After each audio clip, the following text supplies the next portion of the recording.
Greetings, fellow travelers, vagrants, explorers, wildlanders, and welcome to episode 42 of the Retro Wildlands. My name is Nomad, and this is my gaming podcast where I like to share my thoughts and experiences with a video game that I have discovered or rediscovered while roaming the gaming wildlands. Thank you very much for tuning into the show today. I am very excited to have you with us. On July 21st, 2022, the very first episode of the Retro Wildlands went live for all the world to hear. That was just over a year ago, and since then, I've made 40 more episodes where I talk about the games that I grew up with, the new games that I discovered as an adult, and even put together some top 10 lists just to change things up a bit. It really didn't hit me until recently that we've come up to a year already. This is my first ever podcast and public project, and I have to say, it has been one incredible journey.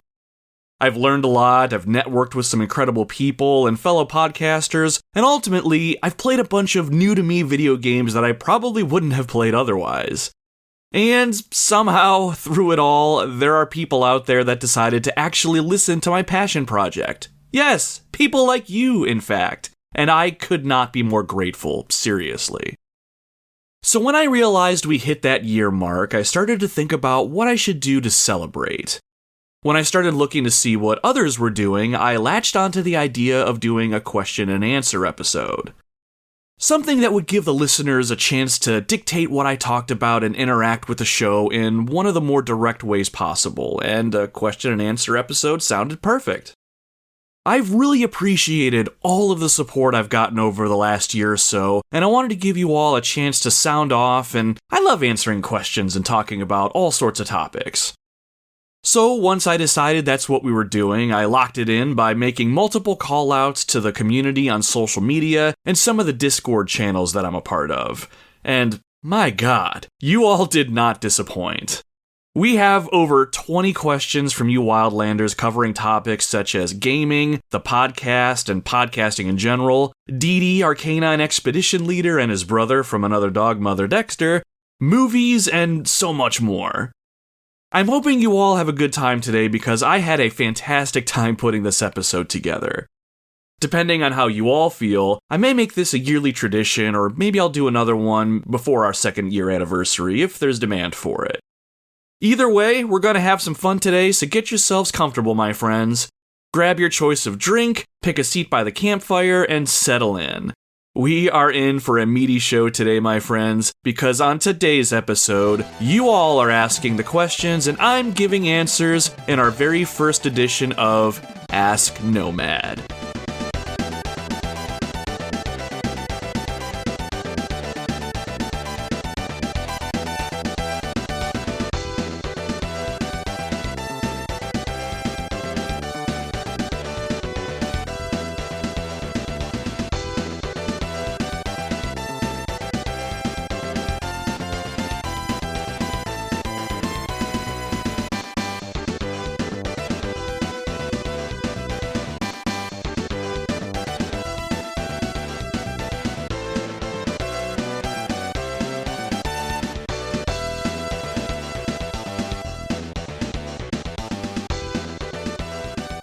Alright, before we get to the questions, allow me to set the table for the episode. I lumped the questions I received in a couple categories and I'm going to group them together in case you're only interested in some and not interested in other topics. We have questions about gaming, questions about the podcast and podcasting in general, some questions about my two Canine Companions, and a couple miscellaneous questions. I should have put timestamps in the show notes so you can see where the groups start and stop if you want to skip around or you aren't interested in something specific. Okay, with that, let's get this show on the road. To start us off, it only seems right to start with the gaming questions. These are going to be fun to work through, so without further ado, it is time to ask Nomad.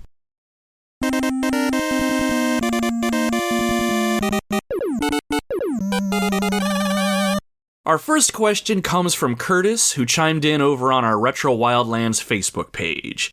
He asked, could you give us your top 3 favorite and least favorite, at least one, video game genres? For the most part, there aren't many game genres I don't like. I feel like my gaming tastes are quite eclectic, in all honesty. One of my favorite genres has always been RPGs, role-playing games. It could be a JRPG or a Western RPG, but any game that's an RPG or even has elements of RPG in them automatically piques my interest. I have Final Fantasy VII to thank for this specifically. FF7 wasn't my first ever RPG, but it was the one that I played where I was old enough to understand how stats like strength, magic, and vitality impact character growth. Beyond that, I've always been a fan of fantasy games in general, you know, the ones with swords and axes, magic, dragons, and wizards. I love properties like Dungeons & Dragons, Lord of the Rings, Golden Axe, The Witcher, Elder Scrolls, you name it. I haven't played many Japanese role-playing games, but I know if I made the time, I know I would love them. The one that I've already put the most amount of time in is Persona 4 Golden on my PlayStation Vita, though I have not finished this game yet. One day, though, I may get back around to it. My second favorite genre would have to be shooters. Now this can include side-scrolling shoot-em-ups, third-person shooters, first-person shooters, light gun shooters, tactical shooters, looter shooters, you name it. I tend to gravitate towards shooters where the weapons are a bit more realistic, like military shooters for example. So that's your Call of Duties, Medal of Honors, Battlefields, Brothers in Arms, SOCOMs, Sniper Elites, the list goes on. And now that I think about it, that's a big reason why I loved playing The Division so much.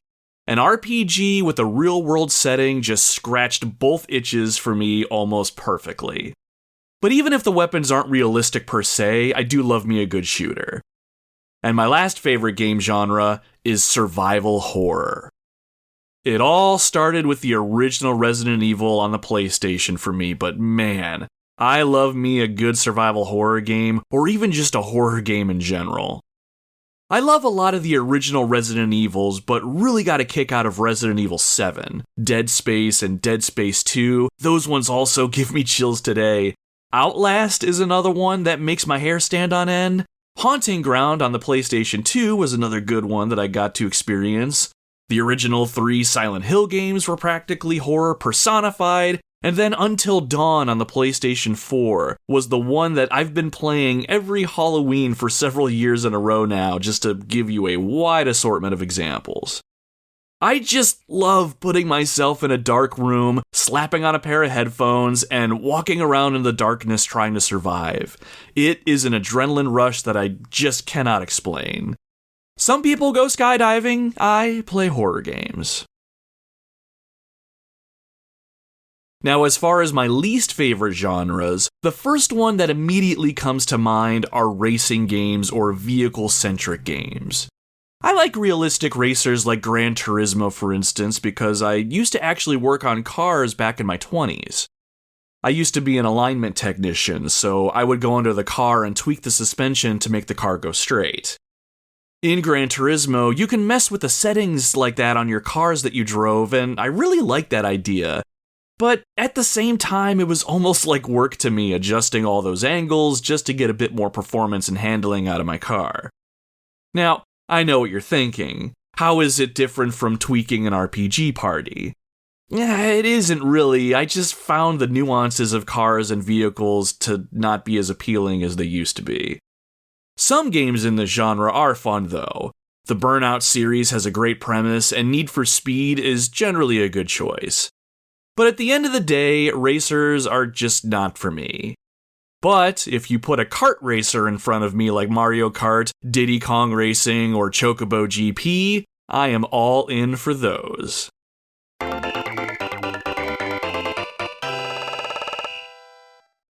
Now, speaking of gaming genres, Disc Chimera reached out through one of the Discord servers that I'm a part of, specifically the Discord server that belongs to the Good, the Bad, and the Backlog podcast, and asked me, what's a genre you can't get into and why? Now, I know I just got done saying that racing games and vehicle-centric games generally aren't for me, but if there has to be one genre specifically that no matter how hard I try, I just cannot get into, it's real-time strategy games. I'm talking about the likes of Age of Empires, StarCraft, Command & Conquer. I really want to like and get good at RTS games, but I don't think I'm smart enough for these games. There's just too much to keep track of in real time. Troop movements, resource management, battle tactics, the enemy's capabilities. It all sounds really awesome, but I was never good at games like these, so I tend to avoid them whenever I have the option. Sometimes, though, I like watching games in this genre being played more than I like playing them, and I have mad respect for anyone who's good at these types of games. They are just not my cup of tea. I do, however, like turn-based strategy games a little bit more. Games like XCOM, Advance Wars, and I argue you can lump Final Fantasy Tactics into this category. When I have to keep track of a smaller squad or set of units and I'm not feeling rushed to make decisions, I tend to have a bit more fun building up my units and watching them develop over time. But yeah, real-time strategy games are just a genre I cannot seem to get into. Moving along to our next one, this question comes from Lori over on our Retro Wildlands Facebook page. She simply asked, Mario or Luigi? Why? This is a simple yet complicated question. It's very easy to default to Mario when you think about a question like this. Back when I was growing up with Mario on the original Nintendo that my grandparents had, Mario was always player one. Mario was front and center when it came to conversation, magazine covers, and more importantly, gameplay. Luigi was relegated to player two, and that meant my cousins, my friends, or whoever else would come play games with me got to play as Luigi. And for years, that's how I looked at Luigi. Number two, secondary. Even when he was in Super Mario Bros. 2, and he started to develop his own unique traits like his signature flutter jump, he always seemed like a subpar character to me. I mean, no kid wants to play the sidekick, right? We always want to play the hero, and Mario was the hero. But then I got older, and arguably a little wiser, and I started to look at Luigi in a different light. As different games came out, Luigi started to step out of his brother's shadow. For starters, he has some abilities that Mario doesn't. The flutter kick is one of the obvious ones, but did you know that Luigi can walk on water? Yes, in Super Mario Bros. 64 on the DS, Luigi can briefly run across water if he's running fast enough. Can Mario do that? No, he cannot. Luigi is also just a naturally high jumper too, let's not forget that. But beyond all of that, what sets Luigi apart from his brother is the fact that he's been developing as a character over time, whereas Mario just kinda stays the same. Way back on the Nintendo GameCube, Luigi starred in Luigi's Mansion, where he braved a haunted house full of ghosts in order to find his brother. That game really started to establish some of Luigi's character traits that most of us are probably aware of already, which is his extreme cowardice. But even despite all of that, he did everything he could to face his fears, push forward, and do everything he could to find his brother. Mario! Mario! Mario?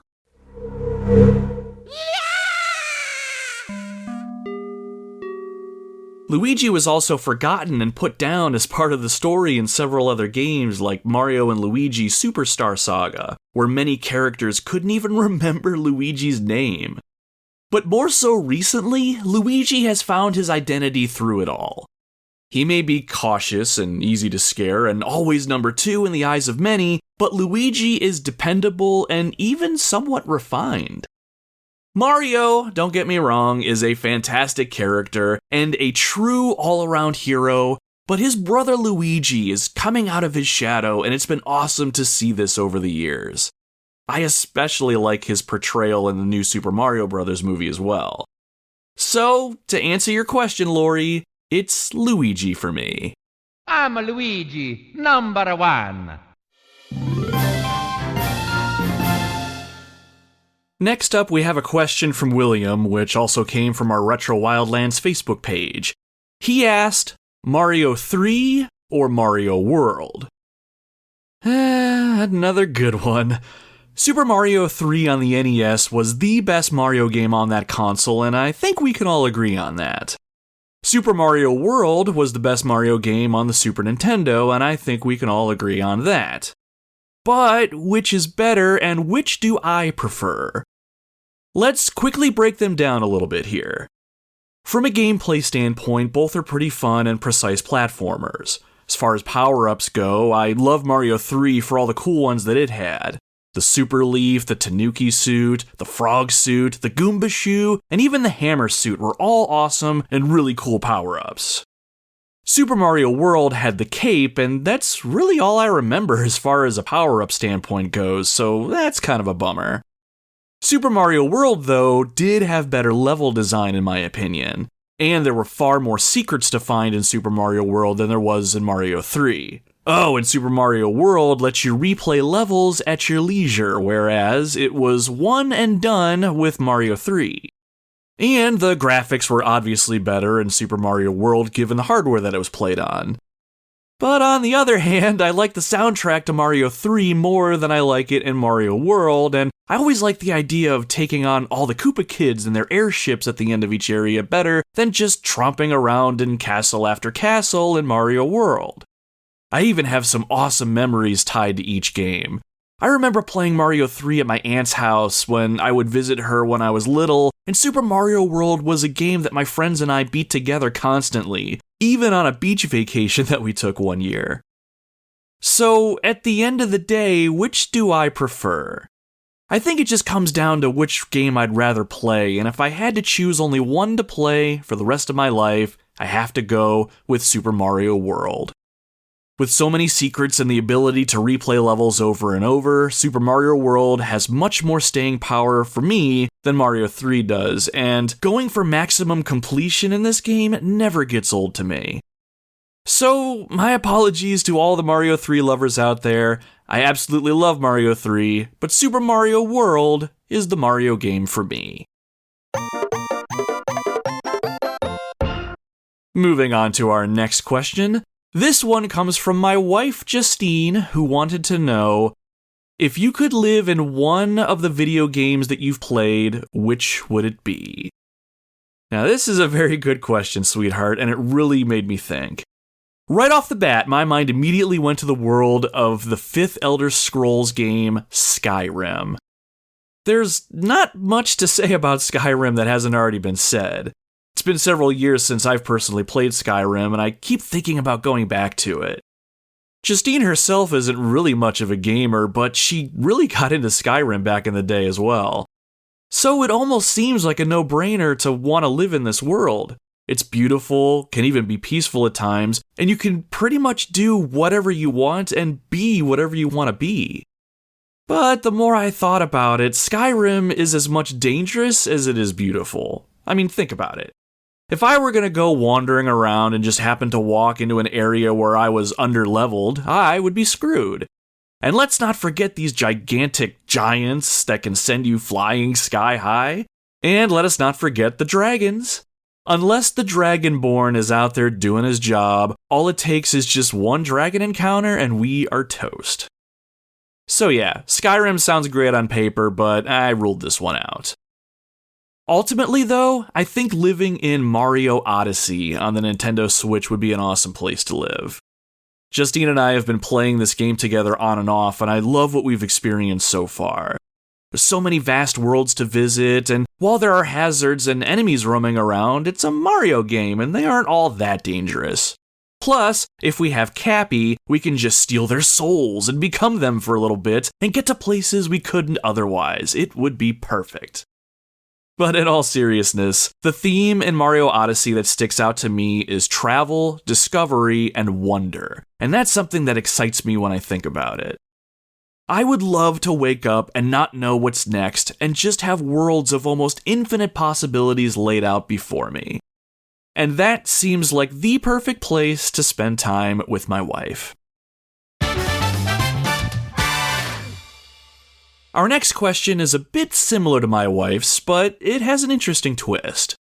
Randall from the Good, the Bad, and the Backlogs Discord server asked me, since your name is Nomad, what game world would you be okay to backpack across until you've crossed the entire thing?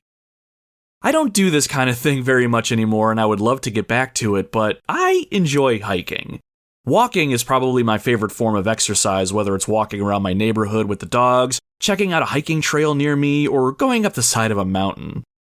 I especially like rucking, where you walk while you have a weighted backpack on your back. So all that said, what game world would be the one that I would want to backpack across? It might be a lame answer, but I would have to go with the Mushroom Kingdom. There are a lot of iterations of the Mushroom Kingdom across countless Mario games, but it usually keeps to the same theme. Lush green fields, vast deserts, ice-covered lands, and plenty of hills. It almost sounds treacherous to hike across, but in my mind, if I'm going to be hiking across a vast landscape, I'd want it to be a landscape with a lot to see. Plus, there's plenty of amenities that would make the trip much easier or just change things up a bit. I'm talking about the random floating bricks, power-ups, and let's not forget the warp pipes.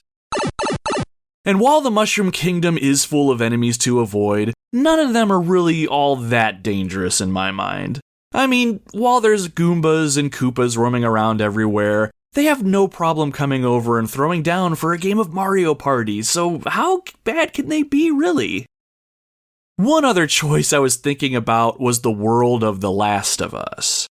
Now, The Last of Us is set in a post-apocalyptic United States and probably doesn't sound like the best place to go hiking, but those that have played the games have to admit that there is something beautiful, if not maybe a little haunting, about the landscape. Time stands still, and flora and fauna have retaken the land. It sounds odd, but I would love to explore a world like that, a world that's been lost to time. But that would be under the very strict stipulation that there would be no raiders, bandits, or any infected humans running around that would want to rip my throat out. The last thing I want to have to worry about is hearing some clickers off in the distance.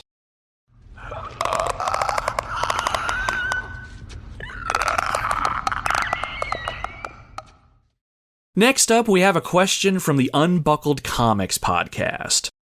Unbuckled wrote in on our Facebook page and posed this scenario.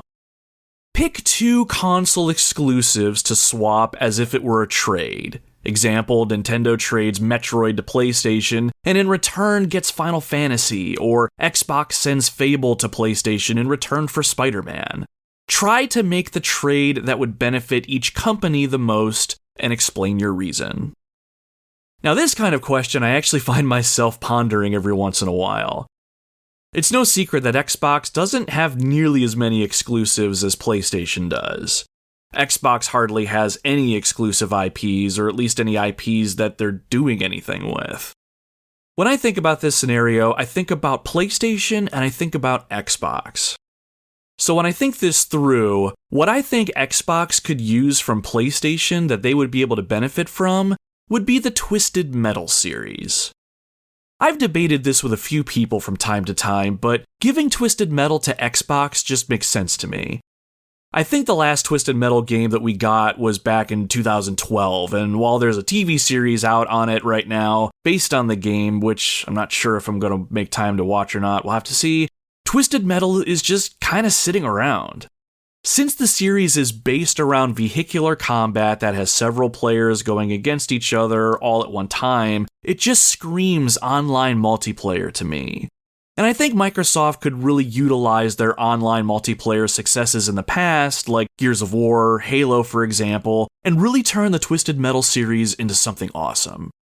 Keep the single-player campaign, open up online multiplayer, and leverage those resources.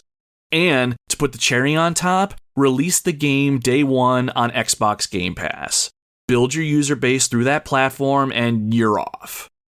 I think there's a lot of love for the Twisted Metal franchise, and I certainly loved what I played of it, so I'd like to see a new studio and platform get their hands on it and turn it around or turn it into something new. Xbox really needs an exclusive that gamers like and want to play, and I think Twisted Metal would do well here. Now, for as far as what Xbox could trade to PlayStation, I've listened to a few arguments and I think there's one clear choice in my opinion. Microsoft should hand over Perfect Dark to PlayStation.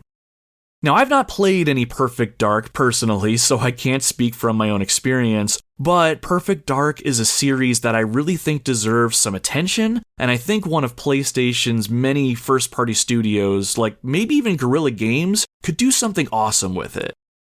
Perfect Dark is a first-person shooter that was originally made for the Nintendo 64.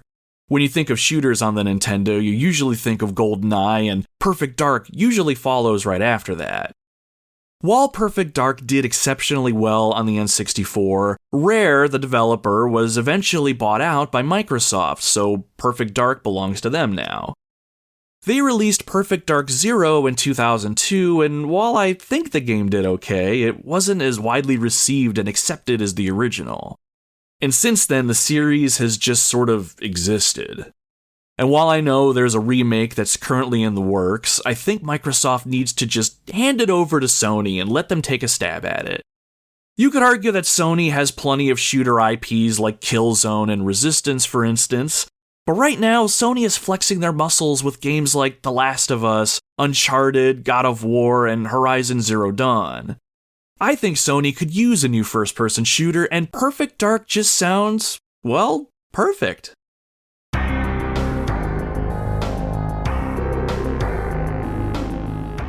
Now, speaking of game franchises, let's shift gears and talk about some from Nintendo. Rob, over on our Retro Wildlands Twitter page, or X page, or whatever, wrote in and asked, which Nintendo franchise needs a resurgence or a renaissance? You could also substitute Nintendo with any video game franchise. Well, for your question, Rob, I want to stick with a Nintendo franchise on this one, since I feel like I'm getting back to Nintendo more and more lately, personally. I know the Nintendo Switch has been out for really a long time now, but I've only just recently decided to get into that ecosystem. Plus, I'm playing more and more older Nintendo games as I explore games for the podcast. Now, that being said, what Nintendo franchise needs a comeback? This might be a hot take, since I know there's a ton of F-Zero racing fans out there itching for something new, but I want to see Star Fox make a resurgence. Star Fox on the Super Nintendo and Star Fox 64 on the N64 are admittedly the only two games in the series that I've played up to this point, and it's these style games that I would want to see come back. Both are considered on-rail shooters, but I want to see this come back with much more aircraft mobility while keeping what made these games good. Personally, I love games where I'm flying around in aircraft laying waste to enemies both airborne and ground-based. Star Fox has interesting characters, well, except for you, Slippy. An interesting world, and a so-so antagonist in Andross. I would love to see all of this come back and expanded upon. While Nintendo's online functionalities are hit or miss at times, it seems, it has online games like Splatoon, Super Smash Bros. Ultimate, Mario Party, Mario Strikers, and Mario Kart. Doesn't have an online game quite like what Star Fox could be. Just imagine this. You could take on missions together in a co-op campaign, either online or local, or you could jump online and take on others in various game modes like Team Deathmatch or Free-for-All or whatever game modes make sense. Star Fox was never that complicated of a game to play, but it does take some time to truly master.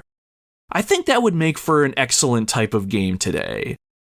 So, while I don't think it's the popular choice, I'd love to see Fox McCloud and all of his friends, except for you, Slippy, come back to Nintendo.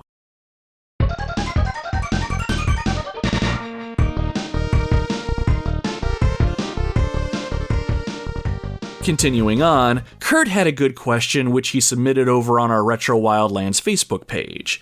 He asked, If you could pick one console to play for the rest of your life and only play from the original library, so no ROMs or hacked systems with vintage games, etc., which would you choose? Which games anchor your decision? I thought about this question very hard at one point a few years ago, and I think my answer is not going to be one that people expect.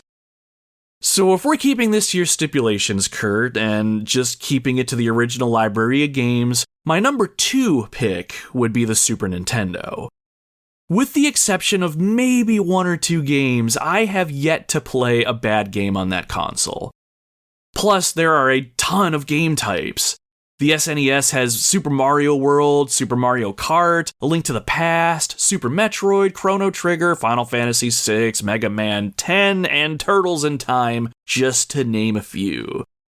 These are all popular games, but there's plenty of hidden gems across the console as well.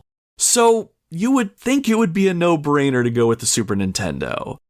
But, for me, if I had only one console to play for the rest of my life, it would be the PlayStation Portable. The original PlayStation was the system that I really started my gaming career on, and while I love systems like the NES, SNES, Genesis, and so on, the library of games on the PlayStation Portable has always impressed me. While I don't think there are many games on the console that have the popularity and the prestige as some of the SNES titles that I just mentioned, I think that's part of why I love this system so much. Some of my favorites on the console would be Crisis Core, Final Fantasy VII, Siphon Filter, Dark Mirror, and Logan Shadow, Ratchet & Clank, Size Matters, Dissidia, Final Fantasy, God of War, Chains of Olympus, Metal Gear Solid, Portable Ops, and Peace Walker, Puzzle Quest, Silent Hill Origins, the list just goes on and on. And if I needed to get my retro fix, there are a lot of classic collections on the PlayStation Portable as well. EA Replay, which has games like Wing Commander, Road Rash, Desert Strike, the Capcom Classics collection, it's got games like Street Fighter II, 1942, Knights of the Round, and then there's the Atari Classics Evolved collection that I have that has old school Atari games like Pong and Missile Command, and then some modernized variants of those, so I think those are covered pretty well too. All my preferred genres are present as well, and even then, there are plenty of essential games on this console. Monster Hunter is represented on the system, as well as games like Ridge Racer, Tekken, and even Grand Theft Auto. Hundreds of games that work so well on the portable system, and I want to experience them all. So much so that I have decided that the PlayStation Portable is the one system that I want to collect as many games as I can for. I would love to have a complete North American games collection on the console. While I'm collecting games on other consoles that I want to play, the PlayStation Portable is the one system that I'm grabbing anything that I see at a reasonable price. I love the portability and power of this system, and I cannot deny that it's a favorite of mine. So if every other console out there was to all of a sudden be wiped off this planet, I would be just fine, so long as I had my PlayStation Portable and its underrated library of games. Moving on to our next gaming-related question, Will Kreplin, hopefully I got that last name right there, Will, presented this interesting thought from the Good, the Bad, and the Backlogs Discord server. He asked, at what point for you does choice and opinions in a game go from being a benefit to being a burden? So it's no secret that as games get bigger, more robust, and more expensive, it only makes sense that gameplay options, player choice, and freedom would increase with all of that. And it all sounds amazing. And it should, because I'm sure we can all agree that we would love to get more content out of our games if it makes sense, especially if it's something that you're really enjoying or looking forward to. But at what point does it become too much and actually hamper the gameplay experience? For me, it largely depends on how the game itself presents all the game has to offer to you and how subconsciously it leads you down the path of the experience that the game wants you to have. Hopefully, I can explain what I mean here. Let's think about an open world game. Typically, when you open the world map, you may find waypoint markers for things like towns and dungeons, but you might also find things like treasure to claim, enemy outposts to neutralize, collectibles to grab, quest markers, and other random points of interest.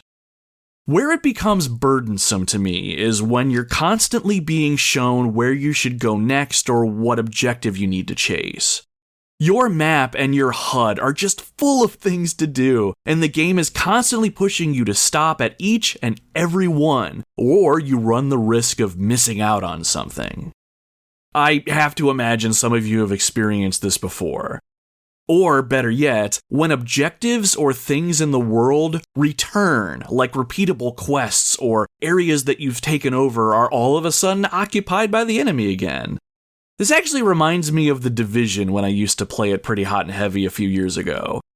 I can't remember if it was the first Division or the second one, but after you completed the main story, the areas and outposts that you liberated would come back under attack and fall back under control of the enemy. And it felt like such a chore to take these areas back over and over again. You would take over a territory, some time would pass, and then you would have to take it over again. Now, I get the reason why this is when it comes to a gameplay standpoint, because it allows you to get more loot and continue to gain more experience. And while I get that and completely understand it, sometimes I just wanted to do something else. So when a game just shoves content in your face and pulls you around its world, that's when a game's many options and content can be overwhelming and burdensome. I'll bring it up again just to make a point, but a game that I think does very well with balancing gameplay and content is Skyrim. It's a massive open world game, but the only things that pop up are the things that you discover on your own. Skyrim encourages exploration and taking on quests at your own pace. When I played that game, I never felt pressured to do any one specific thing, and I never had this fear of missing out on something. My map only had what I naturally found, and it made immersion in this world much more natural. It was a vast and large open world, but it was on me to decide how I wanted to explore it and what I deemed to be important. And that's what makes games like Skyrim so special and worth your time, and games that chuck everything at you all at once seem like chores.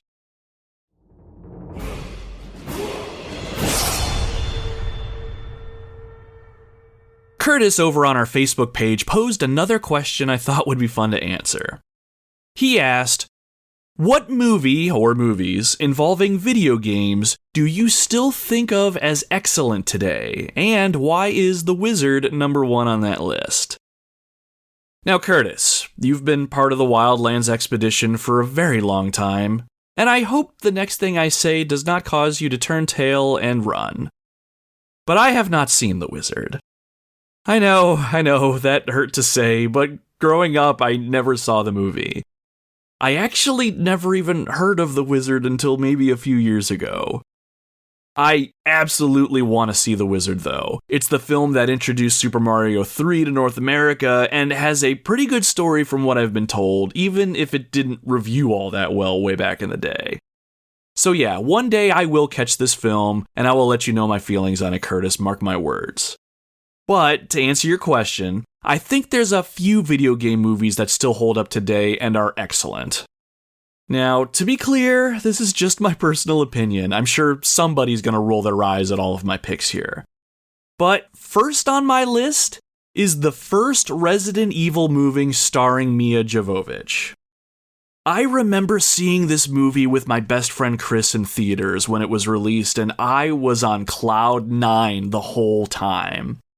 Sure, the movie didn't really cross with the video game all that much, but I loved that the movie tried to tell its own story in this universe, and it was just really fun to watch.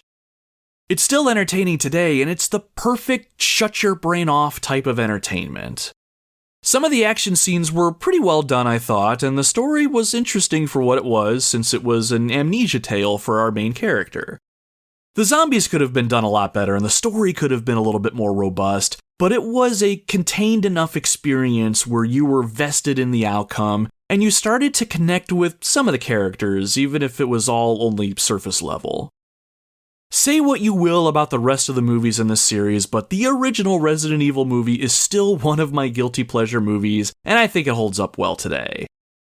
But there's one movie that came out in 2018 that I think we'll look back on in 30 years, and it will have stood the test of time. That movie is called Ready Player One, the movie based on the novel of the same name. It's a film that isn't based on a video game per se, but it's an ode to pop and gaming culture and contains nods and references to games stemming from the last few decades. The book was amazing, and I think they did a very good job with the movie. The story was entertaining, and the references they put in the movie weren't really all that forced, and they felt like they fit naturally into the world. My wife loves watching this movie, so I've seen it a bunch of times up to this point, and every time I sit and watch it, I always find a new nod or reference that I didn't see before. It's a great film that I think you should give a chance if you haven't already. It always gets me in the mood to game when I finish it.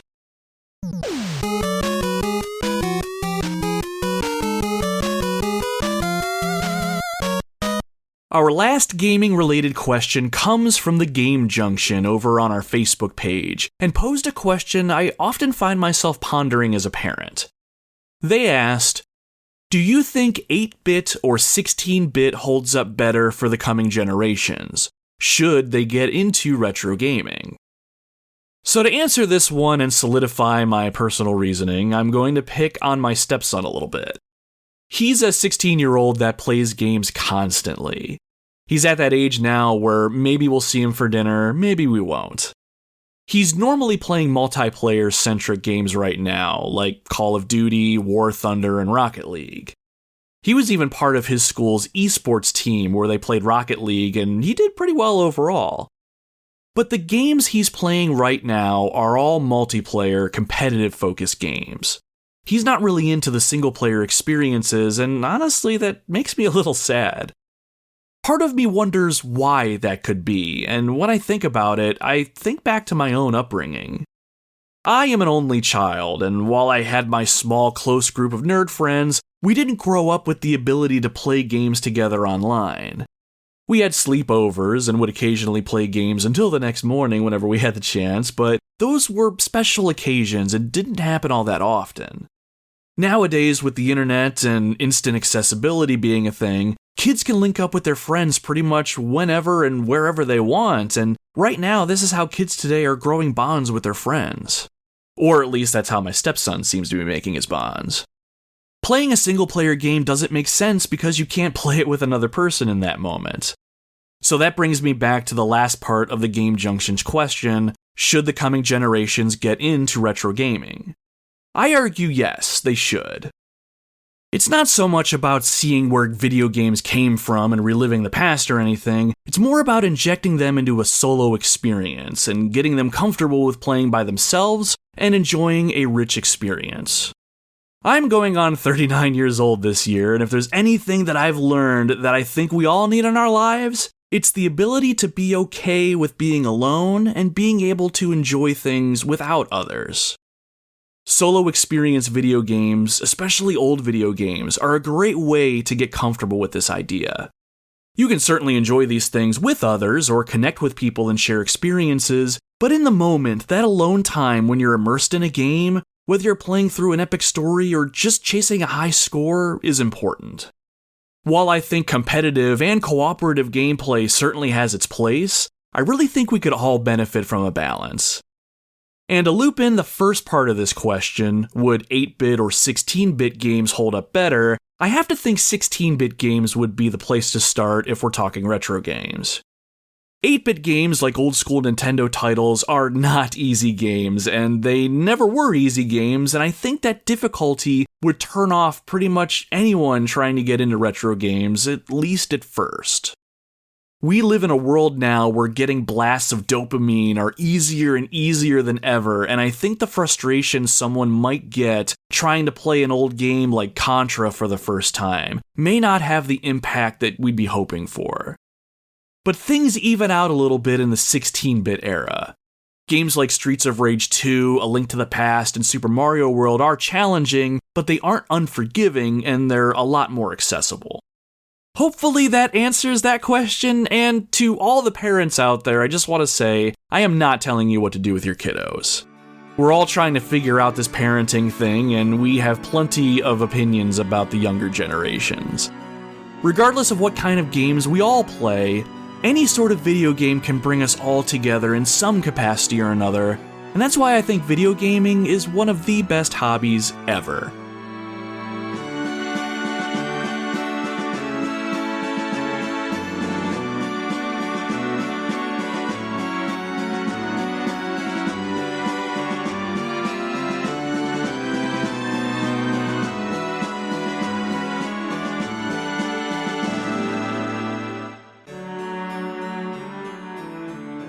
And with that, let's move on to a few questions that are centered around the Retro Wildlands Canine Companions. For those that don't know, we have 2 dogs here at home. We have Dee Dee, whom I talk about practically every episode of the podcast, and we also have Dexter, who's our cranky little old man. Both dogs are Chihuahuas and are very much a part of our family, and we have oodles and oodles of love to give and get from both of them. Let's roll through some questions about our boys from the community. First up, for our canine-centric questions, we have 2 questions from my stepdaughter Cameron that I think will set this section up nicely. She asked, "What is your favorite memory involving Dee Dee? And what is your favorite thing about Dee Dee?" So I thought about this a lot, and I think my favorite memory involving my boy has to be the very first day that I met him, because in that moment, I had no idea that this little dog was going to steal my heart.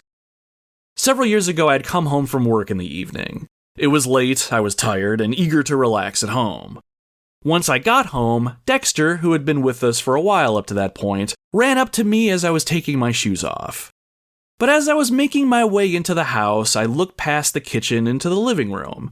My wife was sitting on the couch looking over at me, and I could tell that she had a little puppy in her arms. I stopped, looked down at Dexter before looking up at her, and asked, "If Dexter is here, who the hell is that?" Apparently, a family friend's dog just had puppies, and my wife decided that we were going to adopt one. A little while prior to this, we had lost another dog of ours named Foxy, and I just assumed it was my wife trying to fill that hole with another puppy. But in that moment, in all honesty, I was not happy. I wasn't angry at my wife or anything, but I wanted no part of another dog. So for the next 3 days or so, I made it a point to avoid our latest bundle of joy. He would try to sniff me, lick my hand, or crawl on my lap, but I just shook my head, picked him up, and set him aside. I admittedly was being stubborn, mostly because Justine didn't talk to me first about this. But a few days went by, and eventually that little pup won me over. He melted my heart with his cute little face, and his beady little eyes, and his soft little paw pads. Eventually, though, he needed a name, and as a way to apologize for not talking to me first before adopting this dog, I was allowed to name him. At the time, I was playing Metal Gear Solid 5, The Phantom Pain, on my PlayStation 4, and those that have played the game know that there's a dog companion in this game named Dee Dee. Dee Dee stands for Diamond Dog in the game, and I loved playing the game with him at your side. I couldn't think of any other dog name that fit, so I decided to call our little pup Dee Dee, and that was that. And to roll into the second question, what's my favorite thing about Dee Dee? Honestly, it's the fact that no matter what I do or don't do, no matter what mood I'm in, no matter how I'm feeling about myself that day, Dee Dee shows me a love that is unconditional. And I know that sounds sappy and all dogs are creatures of loyalty, but Dee Dee came into my life at just the right time. I was a year or so into a new role at my job, and things in general just felt really stressful. Sometimes I'd wonder if I was doing the right things, saying the right things, and putting my efforts into the right places. But my favorite thing about him is that no matter what, he's there to put a smile on my face, play a little tug-of-war with me, flip on his back for me so I can give him belly rubs, and snuggles next to me when I go to bed at night. My wife and kids fill my heart up in so many ways, but this dog fills in the rest in a way that only a dog can. So it only made sense that he would travel with me into these gaming wildlands when I started this podcast passion project. I actually put him on our podcast logo before making anything else. I want this dog to bring others the joy that he brings me, so he became the obvious choice to lead our expedition.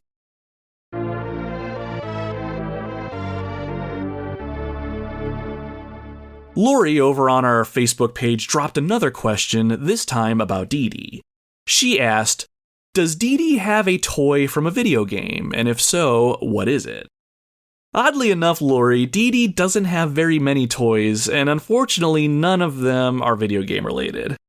The reason he doesn't have a lot of toys is the fact that he has one go-to toy right now, and that is a toy that he's been playing with for quite some time now. It's a lamb that used to have squeakers in all 4 of its feet and one big one in the center. Sometimes while I'm working from home or doing podcast stuff or playing a video game, he'll bring the lamb over and drop it at my feet and just stare at me. I don't remember how it all started, but he loves playing tug at the weirdest times. Sometimes I can get him riled up by slapping the side of my leg and going, "Go get your tug, boy!" And he'll run through the house, try to find this thing, grab it, and then bring it to me so we can tug on it a little bit. It's about as cute as you're picturing in your head right now, I can guarantee it. We've tried some other dog toys and things with him, but nothing else really stuck. He's just head over heels in love with this lamb right now. So maybe I'll consider getting him a video game themed toy one of these days, but right now, Dee Dee is content.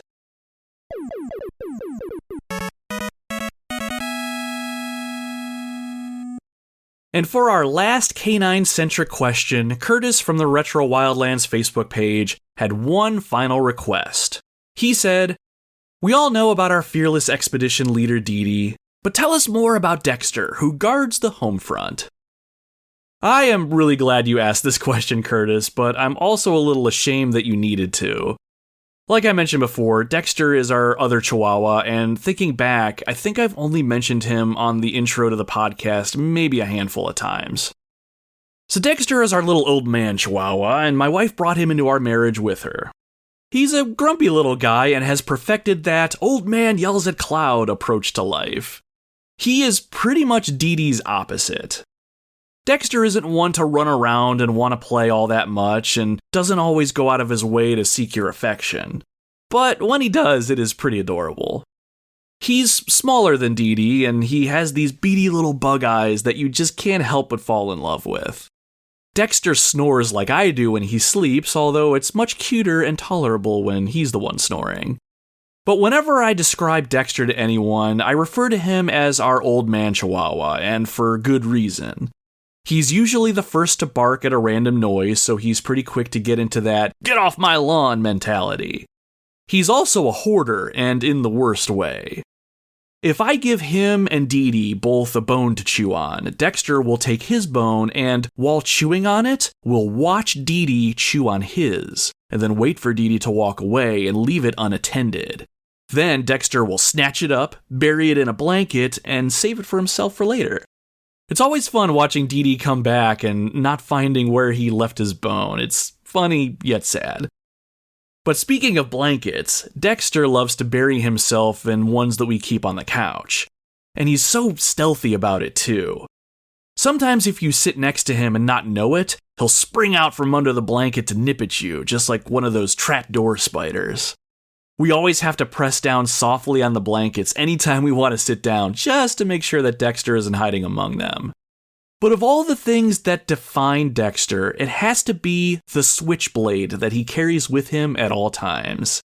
Dexter's an old man up to this point, and he has seen some things, and absolutely does not have time for nonsense. If he likes you, he'll show it by wagging his little tail and jumping on your leg, looking for you to pick him up. But if you cross him in any way, be very careful when you walk past him. Because Dexter holds grudges, and he does not forget. I am embellishing a little bit, but Dexter really is a unique dog. I honestly don't give him enough love on the show, and it's very obvious around the house that I favor Dee Dee more than I favor Dexter. I have to convince my wife at times that I really do love him and make sure to pet him from time to time. But more than anything though, I respect Dexter and his desire to just be left at peace. He'll come out when he wants to come out, and when he does, he can just as easily steal hearts like Dee Dee can.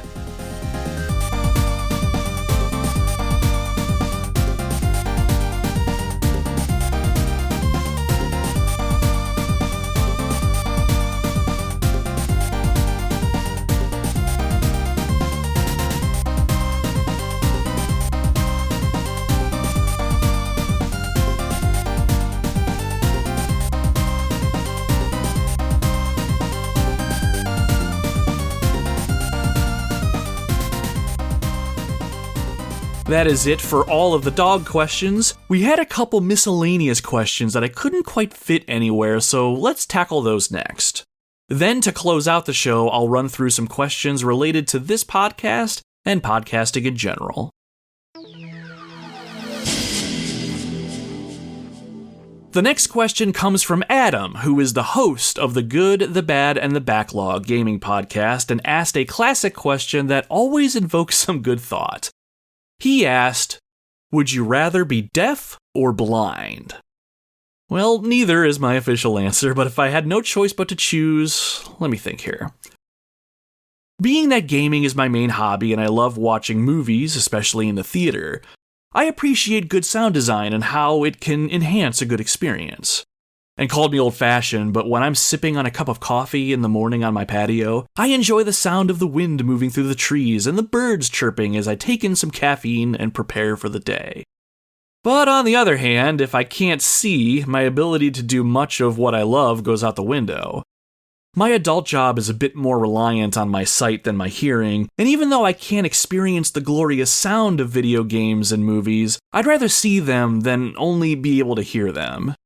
Sure, there's an argument for being able to picture a movie in my mind based on the sounds, but there's no way I could play any video games, and that right there is my deal breaker.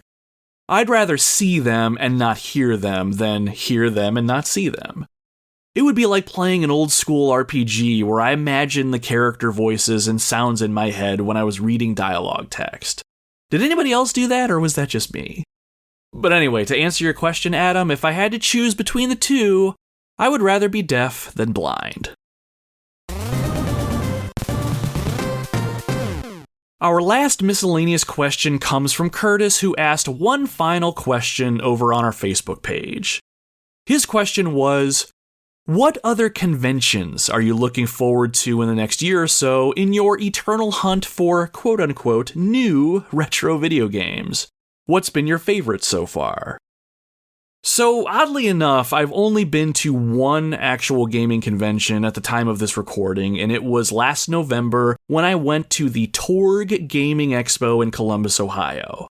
Torg, which stands for the Ohio Retro Gamer, was a fantastic first experience.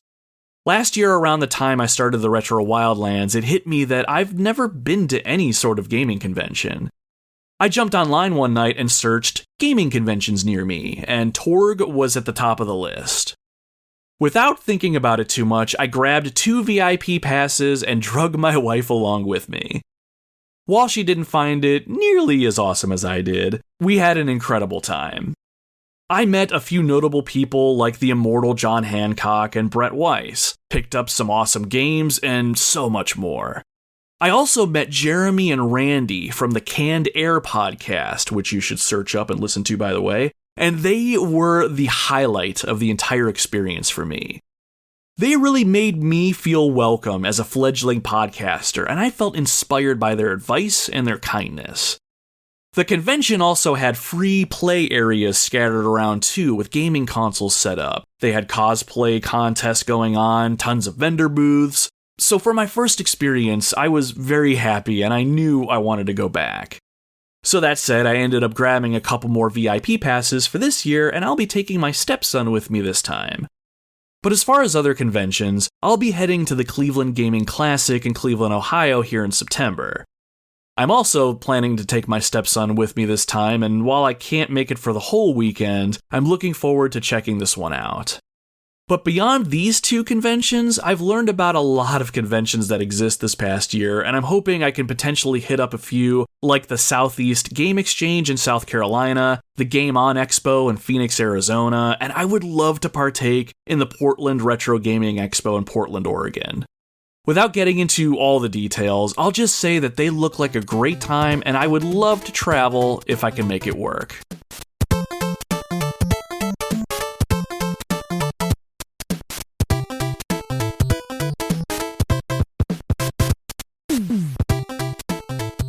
Alright, we have a couple more questions left, and these are around the podcast, podcasting, and a little bit more about myself. Some great questions came up to end the show off, so let's get into them. First up, we have a question from Tom Houlihan that he submitted over on our Facebook page. He asked, "What is your favorite episode that you've done so far?" So I've published 41 episodes, not including this one, up to this point. It took a few episodes for me to really find a format that I like, but there are some episodes that I am particularly proud of. Of the ones that I've done so far, I am especially fond of episode 20, the Crisis Core Final Fantasy VII episode. If you haven't listened to that episode, I decided on a whim to sum up the game's story in the second half of the show, and I really had fun blending background music and sound effects from the game to help tell the story, and it all came together nicely when I reached the end of the tale. Admittedly though, I have a soft spot in my heart for that game and the story, so I completely did that more for myself than I think I did for the show, but from a production standpoint, I am really happy with it. I also really like episode 25, where I talked Castlevania 3. I was getting pretty comfortable with editing my voiceover at this point and decided to make my voiceover evil sounding when I read the story introduction, and I even found a way to get Dee Dee directly involved in the episode too by having him bring me the Castlevania game in his mouth and then growling when I tried to take it from him. In all honesty, I had him tug on his lamb, and I captured him growling with my cell phone, and I thought it was cool to extract it and then put it into the podcast recording like I did. So that episode was just fun because I was trying some new things, but if I had to pick a favorite, I think it would have to be episode 22, where I talked about Resident Evil 3. I can't remember when it was specifically, but early on, I decided that I wanted the Retro Wildlands to be structured in such a way that I would be talking about my thoughts and experiences about a game, but I wanted to be able to take you as the listener through the game by figuratively popping the game into its console and then recreating the experience of playing it. I would accomplish this by using music from the game and sound effects and take you right from the title screen into the first level or the first few minutes of the game. I wanted listeners who've played the game before to be transported back and relive some of their memories. And if you've never played the game before, you'd have an idea of what the game was about by experiencing it through the picture that I tried to paint. The Resident Evil 3 episode was the one that I think I absolutely nailed it. I used the opening 20 minutes or so of the actual game to follow Jill Valentine around Raccoon City and explained how the game worked and what my thoughts were so seamlessly that somebody told me it sounded like they were listening to an audiobook. I also found some creative ways to grab some sound effects and music from my gameplay videos and purpose them for the episode. So while it's not so much my favorite game or topic I covered, Resident Evil 3 is my favorite episode because I'm most proud of the script writing and how it all came together. Sometimes I look at it on our list of episodes and I smile a little bit, sort of like after you mow your lawn and see how good it looks afterwards. It just all came together perfectly. Not that I don't feel proud of my other episodes, don't get me wrong. Resident Evil 3 was just a special one to me as I continue to grow in my writing and podcasting abilities.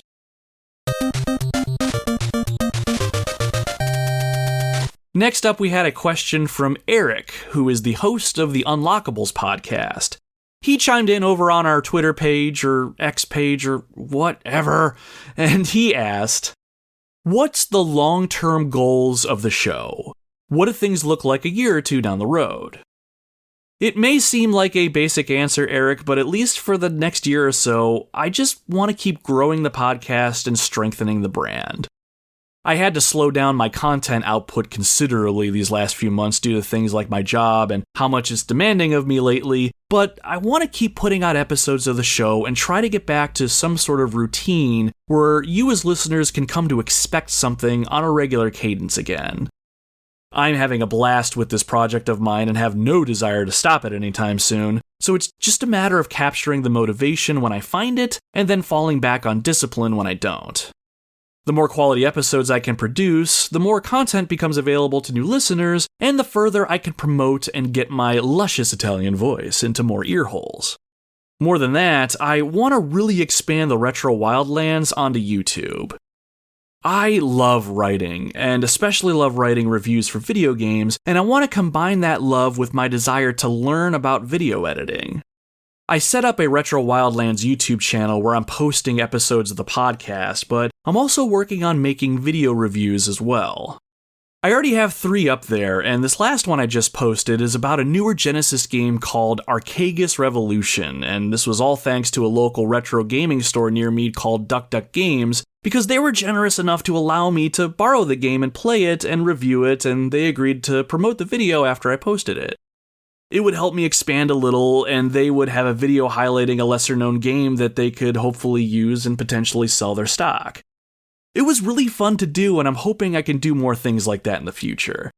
Plus, with this latest video, I finally decided to put myself on camera and learned how to use my $40 Logitech web camera in conjunction with some cheap lighting that I purchased. It was all a little nerve-wracking since I found myself holding tight to a script, but you know what they say, there's no growth in the comfort zone. I think every podcaster can agree that they would love to find a way to monetize their show and make money off of it. Now that I've done this gig for a year now, I can certainly appreciate the blood, sweat, and tears that are required to make these shows. There's the script writing, the recording, the editing, and it doesn't stop there. If you want to grow your show, it's putting yourself out there, networking with people, developing meaningful relationships, promotion through social media. It can easily be a full-time job, so why not work towards getting some money for your work? Now, on the surface, I'm not going to lie, I would love that. I would love to open up a Patreon and put something together to incentivize a listener to give me some of their hard-earned money, and in turn, I can use that money to continue to grow the show. And maybe that'll be in the cards down the road, but right now, I just want to dig in and keep putting roots into the ground and grow the foundation of the show by creating some stellar content which will allow me to continue to grow as a creator. I have to admit, sometimes I get some crazy bouts of imposter syndrome going on about everything. I've networked with so many awesome people who are doing so many amazing things, and I think to myself, am I even worthy to stand among them all? Do I even have the right to ask someone for money that they've worked so hard for so I can buy a better webcam or upgrade my PC? At least right now, I don't think so. If someone is going to invest in me and give me their hard-earned money, I want to make sure that I can remain consistent and give them something that's worth their time and their financial investment in me. So that's why I want to continue to work hard, make quality episodes, and build up the Retro Wildlands. Because one day, when it makes sense to, I do want to start making moves to try to generate an income if it's in the cards. But I want to be 110% sure that I can provide constant and quality content before I do and build a back catalog that people can enjoy. At least that's how I feel about the whole thing right now. I still keep going back to what I say over and over again.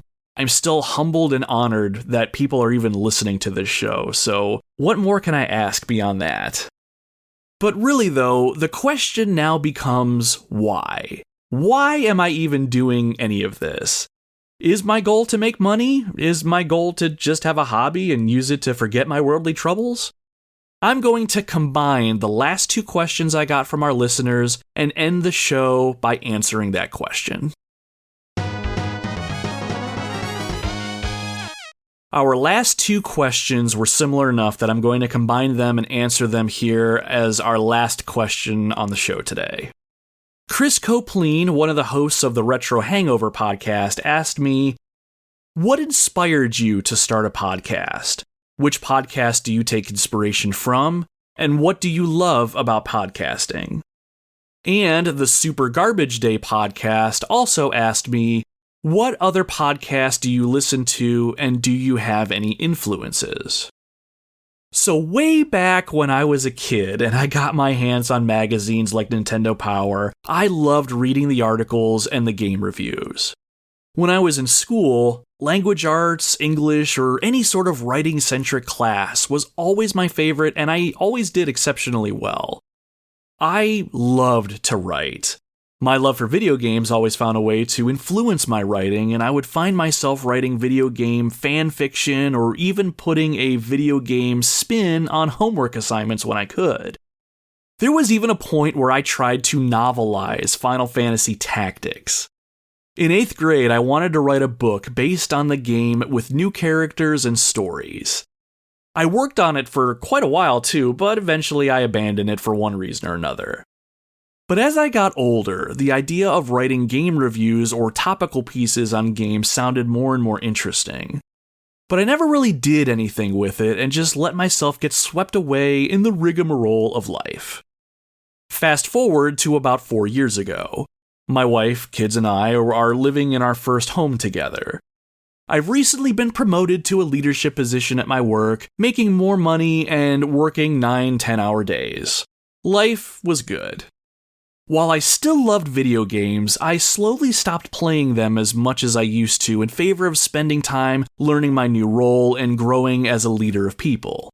But one day, I had an itch for gaming and had no time to play. That's when I remembered about podcasts and forgot that they were even a thing. Surely there are some video game podcasts that must be out there, I thought. I downloaded a few on my phone, and those podcasts helped scratch my gaming itch.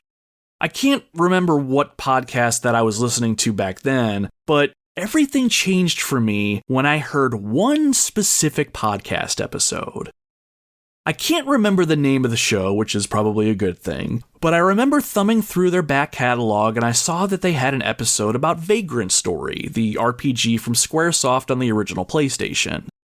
I loved Vagrant Story as a kid and thought it would be cool to hear someone else talk about it.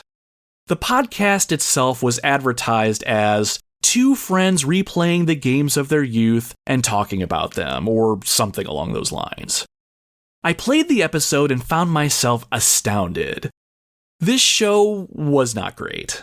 These guys frequently talked over each other, they made inside jokes that made me feel like an outsider, and based on how they were talking about the game, I could tell they either never played Vagrant Story before, or they never bothered to brush up on it before the episode. I know it's easy to forget details, and I'm sure I do it all the time, but this was done to an extreme.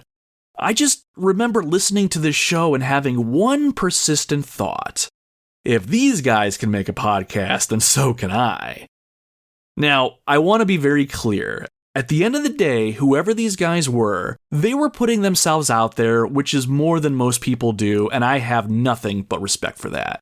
I'm not trying to knock them or their character in any way. It's just the show did not do it for me personally.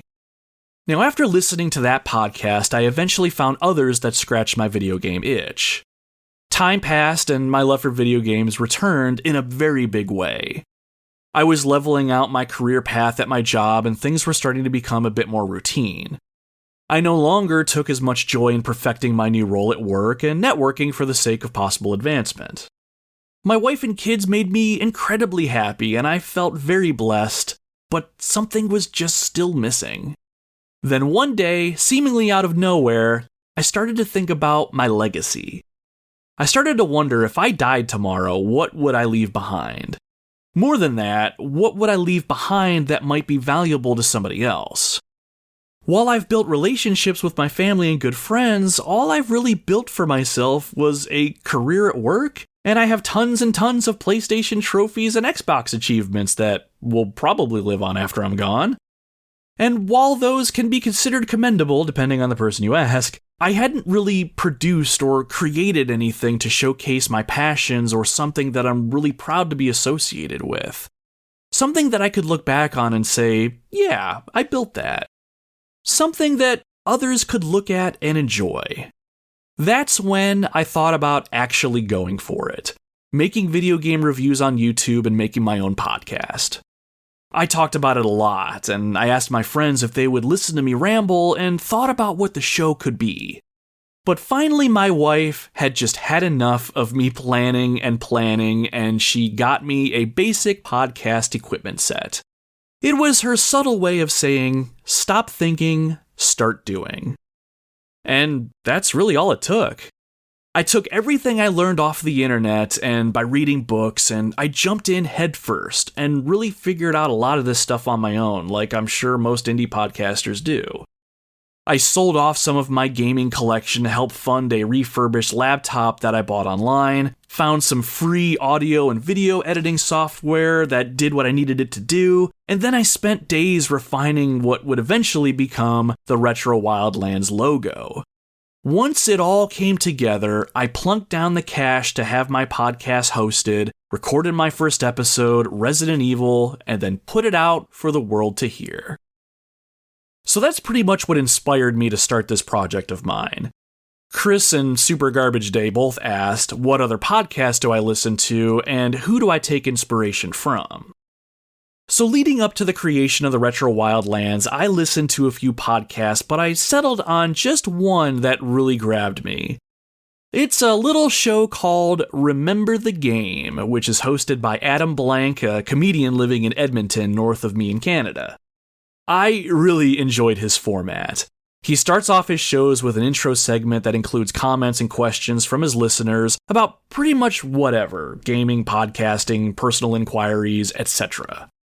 From there, he has a segment where he and his listeners talk about 3 video games and decide which game to play as it was released, remake into a modern game today, and which one to erase from time forever. That game is called Play 1, Remake 1, Erase 1, and it is as fun as it sounds. The whole premise was fun, but more than that, Adam always came off to me as genuine. He had no issues telling his listeners what he was working on behind the scenes, what struggles he might be working through with regards to the show, and even pulled back the curtain on his personal life a little bit, just enough to make it feel like you were talking to a fellow gamer and not just a podcast host. All of that inspired my own intros on my shows. I like taking some time to chat with anyone listening and just give them a peek behind the scenes in my world. When I listened to Remember the Game, I slowly started to feel like I was part of that community, even though I didn't really interact with hardly anyone at the time. I wanted anyone listening to my show to feel the same way. Come by the campfire, sit down for a little bit, and relax.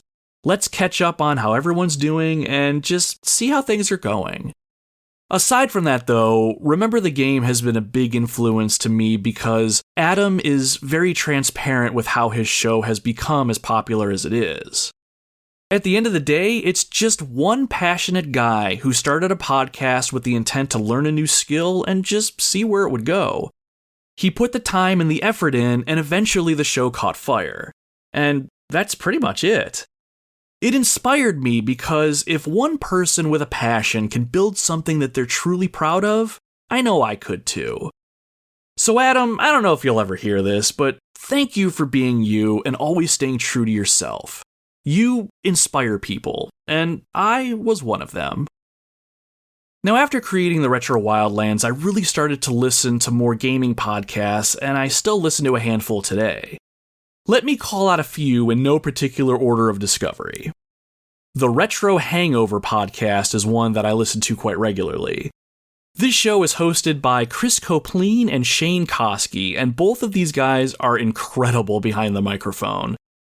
Both of them are very knowledgeable about the games that they play, and while their banter can be as simple as two friends talking about games and making jokes, they can analyze a game's nuances in such a way that makes me come out of the conversation a little more educated. Every now and then, they post a show called The Flight, which is a show that has Chris and Shane talk about a top 10 list of something. When I was looking for ideas on how to mix up my own show and maybe put out shorter episodes if I needed more time to finish a game, The Flight is what inspired me to do my own top 10 episodes. Mine are still going long, but it was still fun to do something different, and I loved editing these shows together. Pixel Project Radio is another podcast that I listen to. This one is hosted by Rick Firestone, and his approach is a more laid-back and methodical one. Solo or with a guest, this show will dive into a game and look at things like a game's development history and upbringing, as well as elements like the gameplay and whatnot. In the Retro Wildlands, I try to make my shows in such a way that whether you're a gamer or not, you can still listen to my show and be entertained or come away hopefully learning something about the game. Pixel Project Radio does this very well, and I often find myself listening about games that I've never played before so I can decide if a game's for me or not, or if I just want to get somebody else's perspective on something that I've played before. Rick inspires me to keep that same spirit in my own show, and that it's okay to drop some vulgar language from time to time. The Unlockables podcast, hosted by Eric, is another podcast that I listen to regularly. Eric is a fellow solo content creator, and I think what really drew me to his show was the fact that he's trying to do what I'm doing. Build something he's proud of, and he's doing it his way from a place of genuine love for video games and the gaming community. Eric is pretty transparent on his show as well, and I always appreciated his willingness to allow us behind the veil a little bit. Knowing what it is that I do for each of my episodes as a solo creator, I can really see the work that he puts into his shows, and it inspires me to match that quality. That's not to say podcasts out there with more than one person working on them aren't as hard. I'll bet they might even be harder just because you're balancing multiple people with multiple ideas and multiple passions and multiple ways of doing things. Eric himself inspires me to put my best effort into what I'm creating, and while you should never let great get in the way of good, I never put something out to the world that I'm not proud of. While I'm here to create content, it's content I want to stand behind. I also listen to the Super Garbage Day podcast, even though I've only caught a few episodes up to this point. What I like about this show is the simple premise. Each episode has hosts B. Ross, who is an actual garbage man, and Mr. Miller playing a game that's over 20 years old for the first time and then talking about it. Then, either through a randomizer or listener suggestion, they'll queue up another random game and the cycle continues. They quite literally find the treasures in the trash, as they say, and just the idea behind the show is also inspiring to me. It really made me feel that no idea is off the table and helped me stand behind my own idea of roaming the gaming wildlands and talking about a retro game I've discovered for the first time and experiencing it fresh, or diving back into something I used to play and rediscover what I loved about it. The last podcast I listened to with any regularity is a show I stumbled upon by meeting one of their hosts in a podcast-centric Discord server. This show is called The Waffling Tailors and has brothers Jay and Squidge talking about games, films surrounding games, or just having some lighthearted discussions around a gaming topic. I was fortunate enough to be a guest on this show twice now, and hope to find myself back again soon. Jay and Squidge themselves serve as an inspiration to me because they've helped me keep in perspective that being your true self is by far the most important thing when you're hosting a podcast or just creating content in general. It's very easy to get caught up in the idea that you need to act a certain way or talk about certain things to quote-unquote please the masses or find ways to get more downloads and listens, but at the end of the day, being yourself, taking care of yourself, and making projects and connections you're proud of is really what this hobby is all about. While I still feel very out of place in this community sometimes, and sometimes I wonder if I really do belong here, Jay and Squidge indirectly and directly assure me that, yes, I do belong here. There are a few other podcasts out there that I listen to here and there and try to support on social media, but those are the major ones. If I didn't mention your show today, please don't take it as that I don't appreciate you or what you're doing or have done for me. We would just be here forever if I listed everyone, so know that if I've interacted with you in any capacity, via a message or a comment or even a like, know that I appreciate you and I hope we can all keep growing together. The last thing I wanted to end on was the last part of Chris's question. What do I love about podcasting? I love that I've networked with so many people in the last year. I've met some incredible podcasting hosts that have welcomed me as one of their own. I've met and gotten to know people that took the time to listen to my show, and I love nothing more than talking to people about the things that we love. I love that I can look back on what I've built so far with regards to the brand and feel a sense of pride that this was all the result of genuine hard work.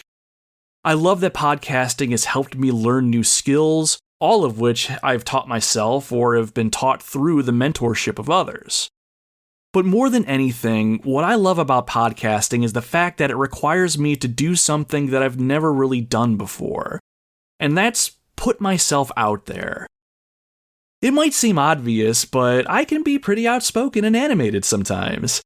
I'm the sort of person who can make random friends at a bar or hold a conversation with a complete stranger. My wife never minds taking me to work functions because she never has to worry about me fitting in or feeling left out. I'm usually making people laugh or keeping up in conversations.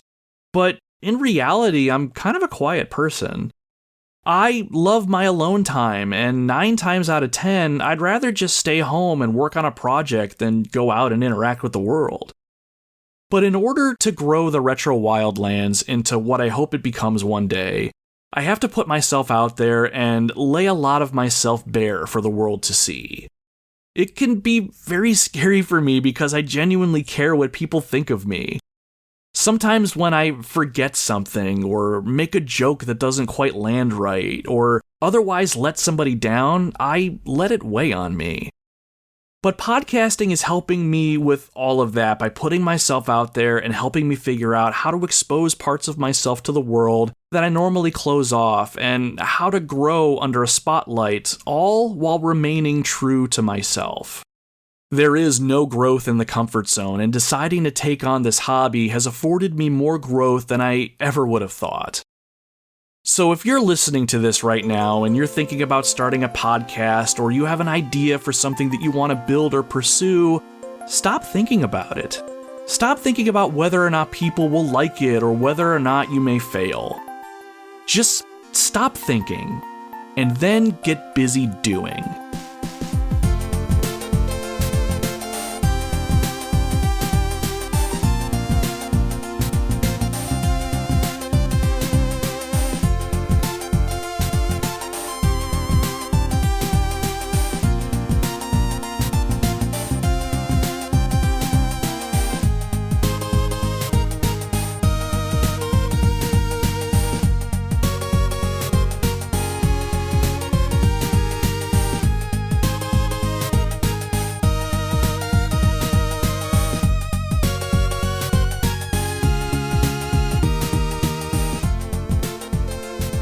And with that, we've come to the end of episode 42 of the Retro Wildlands, our first ever Ask Nomad question and answer episode. Thank you very much for listening to the show today, and a huge thank you to everyone who put themselves out there to ask a question. It still boggles my mind that we've made it a whole year, and it boggles my mind even further that there are people out there who've listened to this show and let alone want to participate with it. From the bottom of my heart, I cannot thank you all enough. I hope this show wasn't too beefy and still entertaining because from my perspective, I had a fun time answering everyone's questions and having some fun discussions. If this is something that you would want me to do again in the future, please let me know. Easiest way to get a hold of me would be through our social media pages. You can find the Retro Wildlands over on Facebook, Instagram, Twitter, X, whatever, or even on YouTube. Just search at Retro Wildlands on those platforms and you should find us. Or you can check out our link tree at linktr.ee/Retro Wildlands and everything will be listed there. And while I still have your ear, if you like the show and want to show the show or myself some support, please consider subscribing to it on your preferred podcasting platform. The dropping of new episodes is still going to be very sporadic for a little while, so subscribing will let you know the moment I publish something new. Now, if you really like the show, I would appreciate it if you left us a good review on your podcasting platform if you're able to do so. Good reviews, I assume, should help circulate the podcast to more people out there, but more than that, they would just make all the work that goes into these feel just a little bit more worth it, so if you could spare a moment, I would appreciate it. But, as always, no obligation.